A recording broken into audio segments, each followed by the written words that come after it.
this big. How many diapers could he possibly use? Oh, that's not so much. So?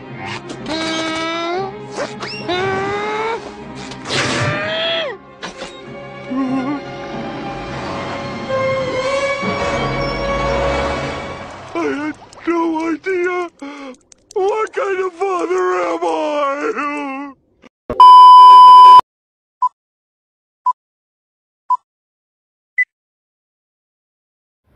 Assalamualaikum warahmatullahi wabarakatuh. Saya Isra Rizka Pratami dengan NIM A1J222038. Saya akan memaparkan materi hubungan bahasa dan identitas dilihat dari sudut pandang linguistik lanskap. Selamat menonton.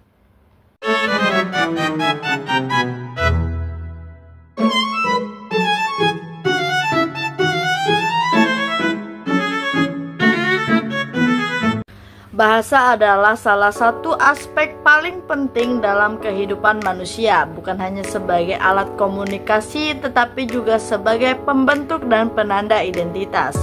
Dalam kajian sosiolinguistik, bahasa sering dipahami sebagai cermin dari siapa kita, di mana kita berada dan kelompok mana kita merasa menjadi bagian darinya.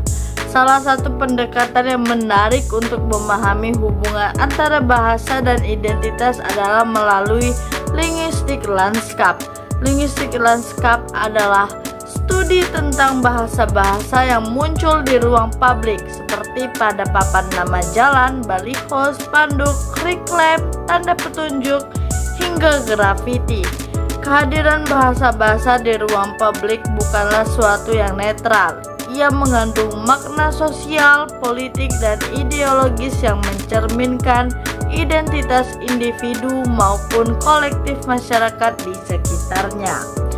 Linguistik lanskap memungkinkan kita untuk membaca kota atau wilayah tertentu, bukan hanya dari segi fisik, tetapi juga dari segi identitas kultural dan kebijakan bahasa yang berlaku. Misalnya ketika kita melihat sebuah papan nama toko di Yogyakarta yang ditulis dalam aksara Jawa, hal itu bukan hanya menunjukkan lokasi geografis toko tersebut, tetapi juga menegaskan identitas budaya lokal yang masih hidup dan dihargai. Sebaliknya, ketika di ruang-ruang publik dipenuhi oleh bahasa asing seperti Inggris, terutama di kawasan wisata atau perbelanjaan, ini menunjukkan adanya dominasi budaya global yang memengaruhi gaya hidup dan persepsi nilai masyarakat setempat.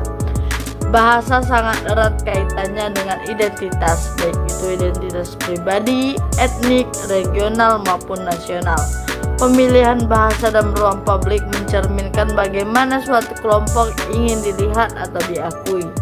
Bahasa daerah yang digunakan pada baliho kampanye lokal misalnya menunjukkan usaha untuk membangun kedekatan emosional dengan warga setempat. Sementara penggunaan bahasa Indonesia dalam simbol-simbol negara seperti gedung pemerintahan atau sekolah menegaskan identitas nasional. Di sisi lain, penggunaan bahasa Inggris di pusat-pusat bisnis internasional atau objek wisata menunjukkan identitas global yang terbuka terhadap dunia luar. Studi kasus dari berbagai daerah menunjukkan bahwa konfigurasi bahasa dalam lanskap publik bisa sangat beragam. Di Bali misalnya, banyak papan informasi yang ditulis dalam 3 bahasa: bahasa Bali, bahasa Indonesia, dan bahasa Inggris.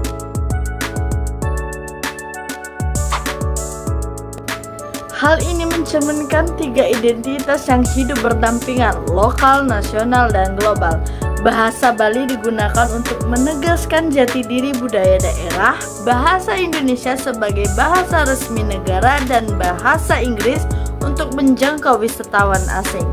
Kasus lain bisa ditemukan di Singapura yang secara resmi memiliki 4 bahasa nasional: Inggris, Mandarin, Melayu, dan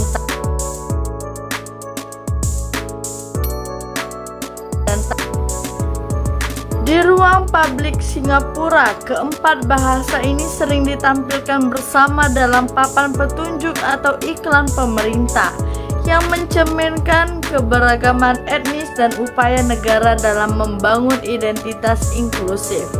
Namun, tidak semua bahasa mendapatkan tempat yang sama dalam lanskap linguistik. Ada bahasa-bahasa yang secara sistematis dikesampingkan atau dihilangkan karena dianggap kurang prestisius atau tidak layak.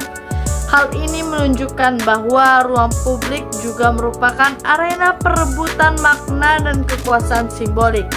Bahasa yang lebih dominan dalam lanskap linguistik seringkali menjadi penanda kelompok yang dominan secara sosial ekonomi.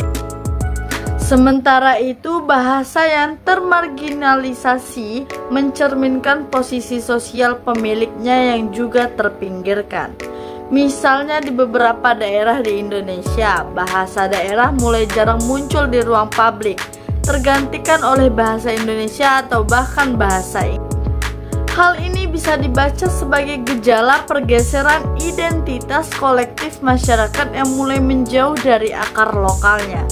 Bahasa di ruang publik juga sering digunakan sebagai alat resistensi dan penegasan identitas.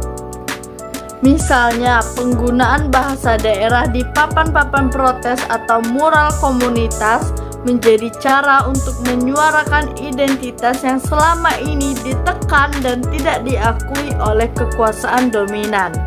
Dengan kata lain, linguistik lanskap tidak hanya berfungsi sebagai sarana komunikasi, tetapi juga sebagai media ekspresi ideologi, kekuasaan, dan resistensi.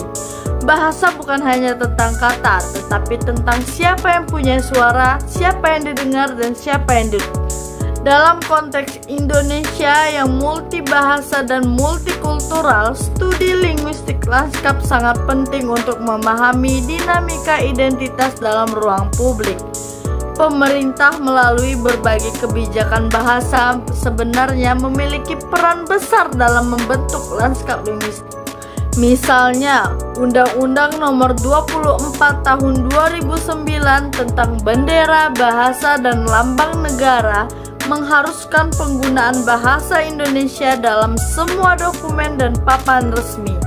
Namun dalam praktiknya banyak ruang publik yang masih memunculkan bahasa lain, baik sebagai bentuk kepatuhan terhadap realitas sosial atau bahkan sebagai bentuk perlawanan simbolik. Kesimpulannya, studi tentang bahasa dan identitas melalui perspektif linguistik lanskap membuka wawasan kita bahwa bahasa yang hadir di ruang publik bukan hanya alat komunikasi, tetapi juga simbol identitas, kekuasaan, dan nilai budaya yang kompleks.